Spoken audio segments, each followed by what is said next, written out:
Bismillahirrahmanirrahim. Assalamualaikum warahmatullahi wabarakatuh.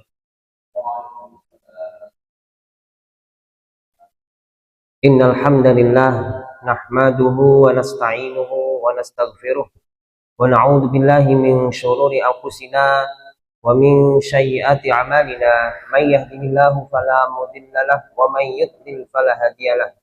Asyhadu an la ilaha illallah wahdahu la syarikalah wa asyhadu anna Muhammadan abduhu wa rasuluh.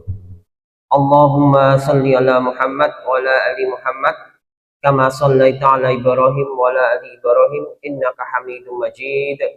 Allahumma barik ala Muhammad wa ala ali Muhammad kama barakta ala Ibrahim wa ala ali Ibrahim innaka Hamidum Majid. Bapak Ibu jamaah Masjid Sulaiman Al-Abdillah rahimakumullah.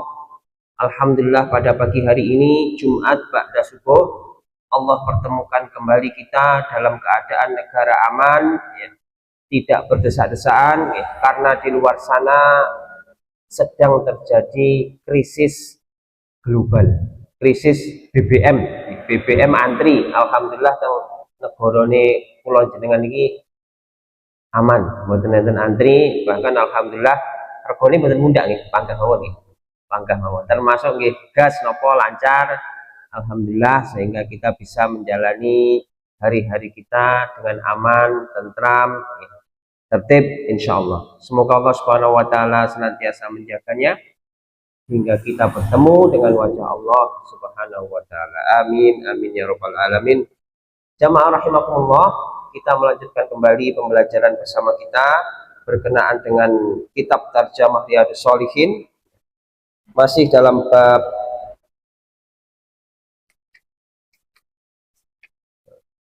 menerangkan banyaknya jalan kebaikan.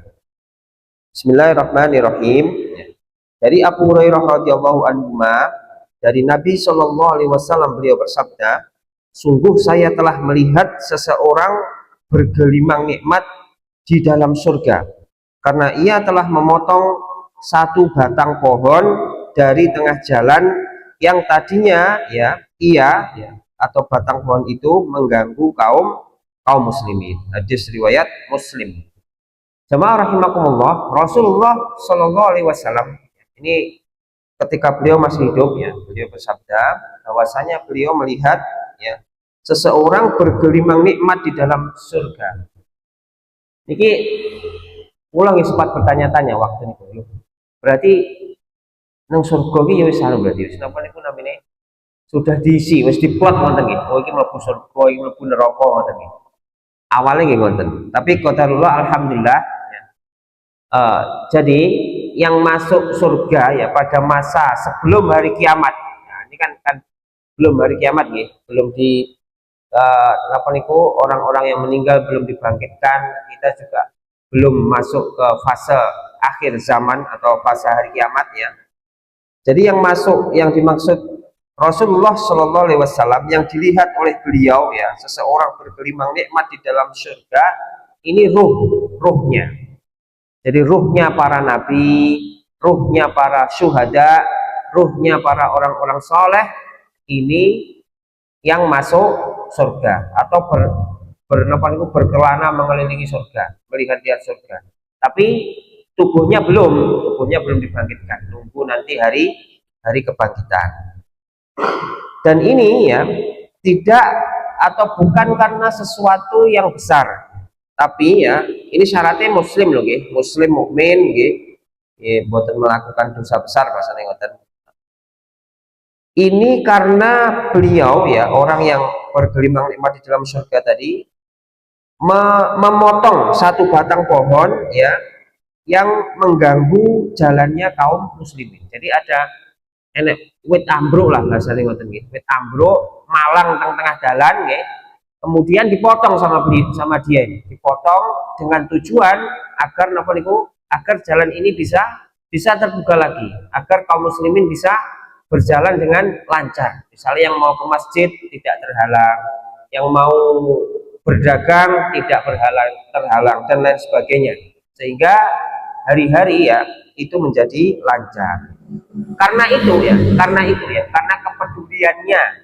kepeduliannya terhadap orang lain, terhadap kaum muslimin ya, maka Allah Subhanahu wa taala memberikan ya nikmat yang bergelimang di dalam surga. Jadi jamaah rahimakumullah, terkadang memang kita itu meremehkan sesuatu yang kecil. Batu yang ada di tengah jalan ya, pulau nggih ngoten nggih, kadang liwat no jane nggih ngerti, arep kerentek nggih badhe kula sisih ngoten nggih. Wah, tapi wis iki napa niku menyita waktu 12 saya lah ngriweki mawon apa sane ngoten. Padahal itu juga berpahala. Berikutnya dari Abu Hurairah radhiyallahu anhu, dia berkata, Rasulullah Shallallahu alaihi wasallam bersabda, barang siapa wudu ya, dia menyempurnakan wudunya, kemudian menghadiri Jumat ya, atau sholat Jumat, lalu dia mendengarkan ya khotbah dan diam ya, maka diampuni untuknya dosa-dosa yang ada antara Jumat yang lalu ditambah 3 hari. Dan barang siapa mempermainkan kerikil termasuk tasbih ya, ini zaman sekarang ini, maka dia telah lago, sia-sia Jumatnya. Jadi ini termasuk adab ya, dalam kita menghadiri sholat Jumat. Jadi wudhu yang disempurnakan wudhunya, kemudian datang niku napa niku sampun jagungan tapi melakukan hal-hal yang di luar ritual Jumat Mas. Jadi datang kalau sudah mulai khotbah mendengarkan khotbah ya, kemudian diam, boten barang jagungan barang sedikit pun, katakan namung ngelikne koncone ngoten aja rame niku nggih boten angsal pada kalau jagungan. Jadi diam lek ngelikne tetap dengan isyarat, jangan sampai kita ngomong ya. Jadi diam ya, maka dosa-dosanya antara 2 Jumat niku nggih Jumat sekarang dengan ke Jumat yang lalu itu diampuni, ditambah 3 hari ke depan. Jadi 7 hari tambah 3 hari niku 10 hari dosanya diampuni. Masya Allah. Niki nggih skeco jane nggih. Wudu ya, sekali lagi saya ulang, wudu, menyempurnakan wudu, datang ke masjid, mangking ini kalau Jumat nggih. Kemudian mendengarkan khotib berkhotbah dan diam, jangan sampai membuka mulut atau jangan sampai berbicara. Dan juga tidak mempermainkan kerikil, artinya tangannya ojo napa niku ojo ulang demboki napa niku ngitung benik, napa niku napa malih niku napa zikir damel tasbih niku nggih napa niku sebaiknya dihindari. Jadi nggih diam, tangannya juga diam. Jadi insya Allah dengan begitu justru itulah yang menyebabkan dosa-dosa kita selama antara 1 Jumat ke Jumat yang lalu itu diampuni, masih ditambah lagi 3 hari ke depan. Berikutnya dari Abu Hurairah ya radhiyallahu anhu, bahwasanya Rasulullah Shallallahu alaihi wasallam bersabda, apabila seorang hamba muslim dan mukmin wudu ya, lalu ia membasuh mukanya, maka keluar dari wajahnya semua dosa yang terlihat oleh pandangan matanya bersama tetesan air atau bersama tetesan air yang terakhir. Apabila ia membasuh kedua tangannya, maka keluar dari kedua tangannya semua dosa yang dikerjakan oleh kedua tangannya bersama tetesan air atau bersama tetesan air yang terakhir hingga keluar bersih dari dosa-dosa. Dan apabila ia membasuh kedua kakinya, maka keluarlah semua dosa yang dikerjakan oleh kedua kakinya bersama siraman air atau bersama tetesan terakhir hingga keluar bersih dari dosa-dosa. Jadi wudu selain kita juga mensucikan, membersihkan ya bagian-bagian wudu, itu juga merupakan penggugur dosa. Jadi wajah kita ini kalau kita basuh ya dengan air wudhu, maka dosa-dosanya niku keluar. Loh, kok belum mboten ngertos ya, mboten ketok. Ya mboten ketawis, mboten ketawis. Tapi Allah Subhanahu wa taala artinya mengampuni atau menggugurkan dosa-dosa yang dilakukan oleh bagian wajah ini, kemudian tangan, kemudian kaki. Ya, maka dari itu sempurnakanlah wudhu gitu loh. Jadi semakin sempurna ya dosa-dosa yang berguguran semakin banyak, insya Allah malah semakin bersih. Berikutnya dari Abu Hurairah radhiyallahu anhu, dari Rasulullah Shallallahu alaihi wasallam, beliau bersabda, sholat 5 waktu ya, Jumat ke Jumat dan Ramadan ke Ramadan adalah menjadi penebus bagi dosa-dosa yang terjadi di antara semua apabila dosa-dosa besar dijauhi. Hadis riwayat Muslim. Jamaah rahimakumullah, hadis ini insya Allah seingat saya pernah kita bahas di dalam Sahih Bukhari Muslim ya, yang biasa kita belajar bersama pada Sabtu ya, pada subuh. Sabtu apa nih? Selasa nih, Selasa pada subuh ya. Jadi hadisnya sama ya, insya Allah sahih. Jadi antara sholat 5 waktu ini, antara subuh ke duhur ya, ini ada penghapusan dosa ya. Artinya dosa-dosa kecil nih, dosa-dosa kecil. Dosa-dosa besar dereng. Antara Jumat ke Jumat nih, itu nggih penghapusan dosa. Antara Ramadan ke Ramadan itu juga penghapusan dosa. Apabila dosa-dosa besar dijauhi. Karena kalau dosa-dosa besar ini kedah bertobat dengan sungguh-sungguh. Ya, kalau dosa-dosa kecil ini kan bisa jadi kita nggak sadar melakukannya, atau kita sadari tapi karena ujiannya atau godanya terlalu berat. Ya, ini dosa-dosa kecil yang insya Allah langsung berguguran antara sholat yang satu ke sholat yang lain, sholat wajib sholat berikutnya maksudnya, antara Jumat ke Jumat berikutnya dan antara Ramadan ke Ramadan berikutnya.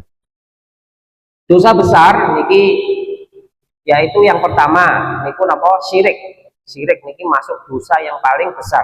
Niki nggih Islam dia nggih ngaku Islam. Bisa jadi nggih salat, bisa jadi nggih poso. Tapi napa menyekutukan Allah.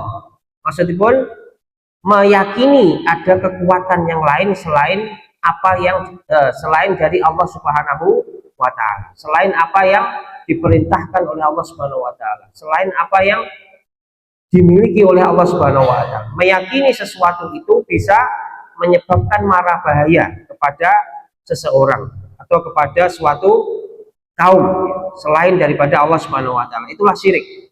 Nah, ini termasuk dosa besar yang paling besar. Kalau naudzubillah min dzalik, kalau terbawa sampai dengan meninggal ya kesyirikan ini, maka surganya terhapus. Meskipun dia sholat, meskipun dia puasa.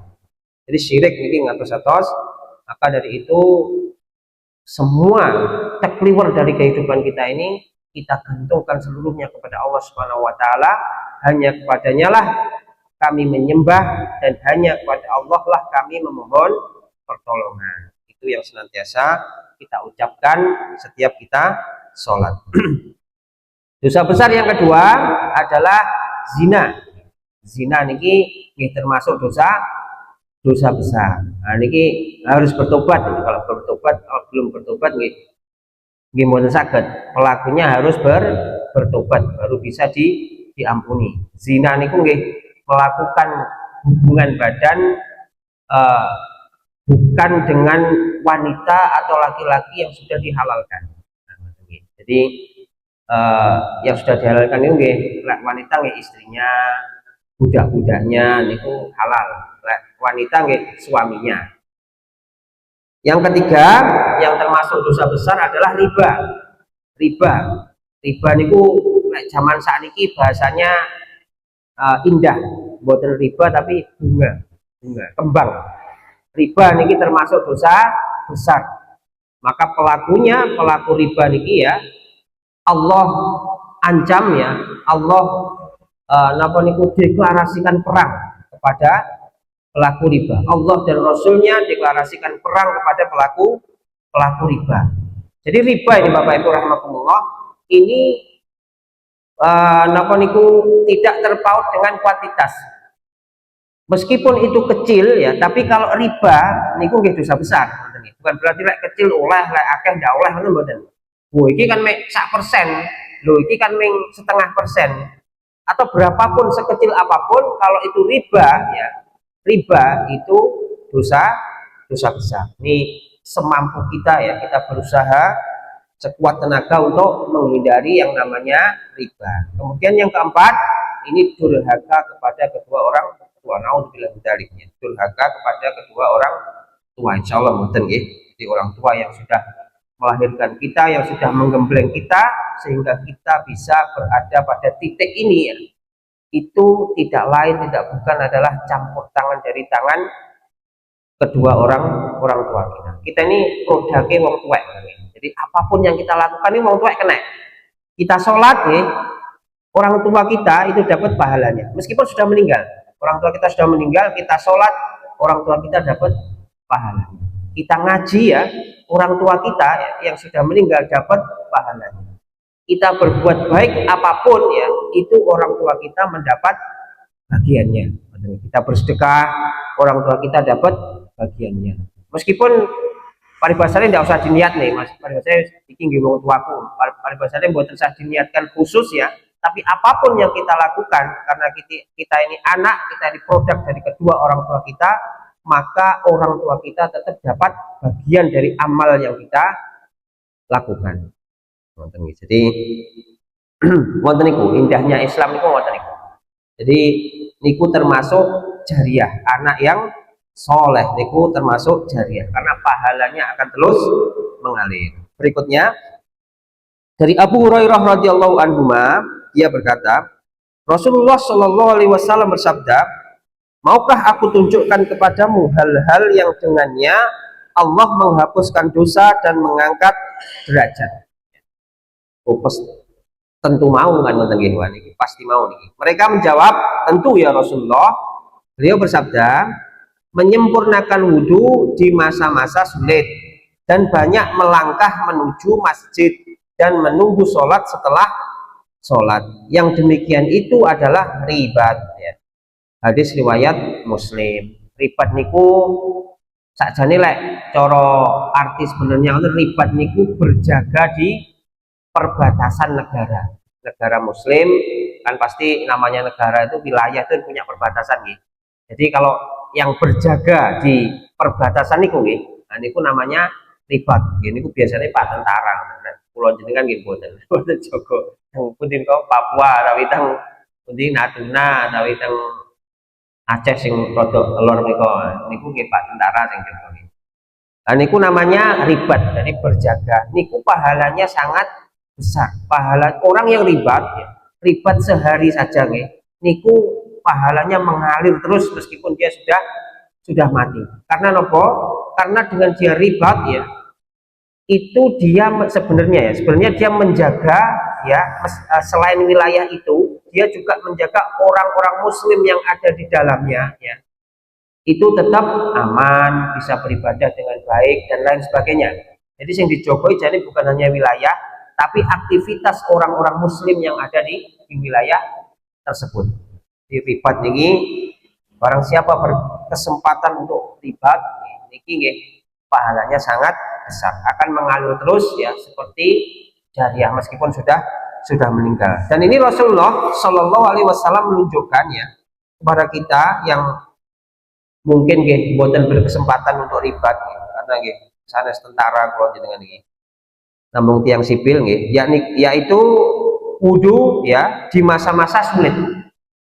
Di masa-masa sulit niku lek yang memiliki mungkin buatan kok kangelan banyu buatan, tapi wudhu di malam hari atau subuh ini baris subuh ini kemudian hawanya pas adem ini gitu, pas airnya dingin kemudian kita wudhu. Nah, itu termasuk sulit.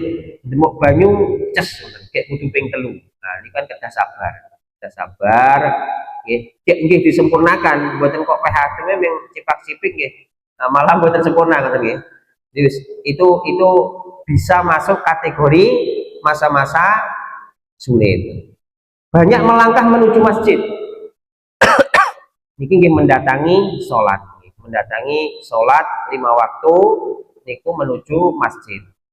Jadi jamaah rahimakumullah, sholat 5 waktu ya ini tidak boleh disembunyikan. Memang harus diperlihatkan di masjid. Duh, sampai nopo to Mas kok sholatnya kok mboten teng masjid? Wah, kula niki sholat 5 waktunya kok mboten teng masjid. Kula niki menjaga amal Mas. Niki kersane mboten diketahui orang lain. Kula mengerjakan sholat 5 waktu dengan sembunyi-sembunyi ya. Lah malah kalian tuh niku, malah kalian tuh. Karena Allah Subhanahu wa taala memerintahkan ya untuk mengerjakan sholat 5 waktu di masjid, terkhusus untuk laki-laki. Ini wajib ke masjid. Ya, bahkan di masa Rasulullah seorang yang buta ya, rumahnya yo bahasanya roto adoh dari masjid ya, itu minta udzur kepada Rasulullah mawon mboten angsal. Rasulullah nangleti, apakah kamu mendengar adzan? Ya Rasulullah, saya mendengar adzan. Kalau begitu ke masjid. Kayak saya krungu adzan, saat ini speakernya wis jangankan kok 1 meter, saking putih niku, saking terminal mereka tembus ya. Pirang-pirang sekilo tembus lah niki. Malah tapi insya Allah kalau sekarang ini transportasi kan gampang ya, bisa naik motor, bisa naik sepeda ya, jadi bisa naik mobil. Kalau ke masjid itu wis gampang banget, bukan sesuatu yang sulit seperti dulu. Jadi monggo, perkara sholat 5 waktu ini memang wajib, khusus bagi laki-laki ini wajib ke masjid, dan ini pahalanya sangat besar ya. Termasuk Rasulullah SAW ya mensejajarkan dengan ribat, dengan pahala ribat. Yang berikutnya adalah menunggu sholat setelah sholat, artinya bar sholat subuh kita senantiasa terjaga mempersiapkan diri untuk sholat berikutnya, yaitu sholat zuhur. Niku bukan berarti terus dorong ke masjid terus menang tapi tiklem ke masjid itu mboten lho. Artinya hatinya atau pikirannya ini senantiasa terjaga. Dia senantiasa eling hukum dhuwure sakmene. Wis dipersiapne, nanti jangan sampai terlambat, perlu ya datang lebih awal. Jadi ketiganya ini ya, ini disejajarkan Rasulullah Shallallahu Alaihi Wasallam dengan pahala riba. Saya ulang ya, yang pertama adalah wudhu di masa-masa sulit, yang kedua adalah melangkah menuju masjid ya, dan yang ketiga adalah menunggu sholat setelah sholat. Berikutnya dari Abu Musa al-Asy'ari radhiyallahu anhu, dia berkata, Rasulullah Shallallahu Alaihi Wasallam bersabda, barang siapa sholat subuh dan asar, dia masuk surga. Hadis riwayat Bukhari Muslim. Bahwa ngono maghrib ndak usah, isya ndak usah. Niki namung subuh kali asar pun mlebu surga. Mboten ngoten maksudnya nggih. Jadi hadis itu atau hukum-hukum itu baik Al-Qur'an dan Sunnah itu mboten saged berdiri sendiri, atau mboten saged kita itu istilahnya tebang pilih nggih. Wis aku seneng sing iki wis tak gawe iki ngono. Sing liyane ndak usah tak gawe ya. Nek ngoten nggih, wah mboten karo-karoan bagi agama niki, bubrah kabeh. Jadi hadis-hadis itu adalah satu, Al-Quran dan Sunnah itu satu kesatuan yang utuh. Tetapi ya di dalam hadis ini yang dimaksud adalah ada penekanan, terkhusus adalah sholat subuh dan asar. Kenapa kok subuh dan asar? Karena subuh dan asar ini adalah waktu pergantian shift malaikat pagi dan malaikat siang dan malaikat malam ini pergantiannya nggih subuh dan asar. Subuh ngeten iki lho niku. Nah niku pirsa to kata malaikat niku lho. Sawi pengajian. Nah niki waktu shift atau waktu pergantian malaikat yang malam ini ganti malaikat yang siang. Nanti asar nggih ngoten, malaikat yang siang itu ganti dengan malaikat yang bertugas malam. Nah, jadi niki penekanan mawon dijaga sholat subuh dan asarnya, karena pada waktu itu kita dilihat oleh banyak malaikat atau diikuti oleh banyak malaikat. Berikutnya dari Abu Musa al-Asy'ari radhiyallahu anhu, dia berkata, Rasulullah Shallallahu Alaihi Wasallam bersabda, apabila seorang hamba itu sakit atau musafir, jadi sakit atau musafir di perjalanan jauh, maka ditulis untuknya amal perbuatan yang biasa dia lakukan pada waktu dia mukim dan sehat. Hadis riwayat Bukhari. Jadi kalau jenengan itu misalnya biasa sholat subuh ke masjid, sholat zuhur ke masjid, 5 waktu ke masjid terus. Kok qadarullah suatu saat gerah, utawa suatu saat bepergian jauh, ya, yang menghalangi kita dari kebiasaan kita sehari-hari, maka Allah Subhanahu wa taala tetap mencatat ya amal perbuatan kita sesuai dengan yang kita lakukan sehari-hari. Meskipun kita kondisi sakit atau musafir. Jadi amalnya tetap dicatat, ya pahalanya tetap dicatat sesuai dengan kebiasaan kita sehari-hari. Jadi biasa ke masjid gitu, panggah amalnya tetap dicatat sesuai dengan kebiasaannya itu. Berikutnya, setunggal malih dari Jabir radhiyallahu anhu dia berkata, Rasulullah Shallallahu Alaihi Wasallam bersabda, setiap yang ma'ruf adalah sedekah. Hadis riwayat Bukhari. Ma'ruf niku baik, ma'ruf niku membawa manfaat. Salah satu contohnya yang tadi di hadis sebelumnya, yaitu menyingkirkan ya atau memotong batang pohon yang menghalangi jalan. Itu kan ma'ruf, baik dan bermanfaat. Itu bernilai sedekah. Pun juga dengan menyingkirkan kerikil, itu juga bernilai sedekah. Atau dengan membantu ya saudara kita mungkin yang gowo nopo ngoten kayak kaboten terus jenengan tulung putih kalau petane, nah niku nggih bernilai sedekah. Atau bahkan jenengan senyum ya, senyum kepada saudaranya. Senyum itu kan ma'ruf ya, sesuatu yang baik ya. Meromongut itu kan tidak penak itu lagi. Jadi senyum pada saudaranya ya, antusias itu juga bernilai sedekah. Dan masih banyak lagi hal-hal yang ma'ruf yang terkadang tidak kita sadari, dan itu semua insya Allah bernilai sedekah. Demikian Bapak Ibu rahimakumullah, sedikit yang bisa kita pelajari bersama pada kesempatan yang berbahagia ini. Semoga bermanfaat, semoga menambah, menguatkan keimanan dan ketakwaan kita, dan insya Allah kelak kita bisa mengakhiri kehidupan kita di dunia ini dengan husnul khatimah. Amin amin ya robbal alamin. Ada kurang lebihnya kami mohon maaf. Subhanakallahumma wa bihamdika asyhadu an la ilaha illa anta astaghfiruka wa atubu ilaik. Wassalamualaikum warahmatullahi wabarakatuh. أضفيت على الحسن العبقى